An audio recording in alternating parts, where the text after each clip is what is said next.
si tu mets Canelo contre Crawford, tu fais un rematch Canelo-Crawford. Là, on a exemple Bivol puis Beterbiev. Oui.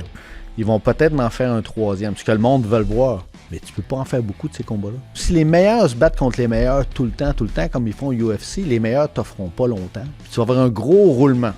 Mais tu vas-tu bâtir une grosse vedette là-dessus? Ouais, mais en même temps, toi, comme amateur, quand tu vois pas ces combats-là, tu sais, comme Pacquiao, quand il s'est battu contre Floyd, Pacquiao t'es passé son prime. Ouais, t'as raison. Fait que t'as pas le combat que t'aurais dû voir. T'as raison, mais regarde ce que là, ils veulent faire. J'ai hâte de voir. Dana White veut justement organiser une ligue de boxe en Arabie Saoudite avec le prince. Surprenamment. Mais si tu regardes les bourses qu'ils vont faire, c'est intéressant. Ils vont commencer à 20 000, ils vont monter à 200 000. Puis le champion du monde va défendre pour 750 000. Mais c'est sûr qu'à 750 000, il va être une propriété de Dana White. Il décidera plus contre qui il va se battre. Puis il va être pas mal limité à 750 000. Fait que le boxeur comme Canelo, tu vas avoir la misère à l'emprisonner dans une ligue, là, parce que lui, il peut décider ce qu'il veut. Là.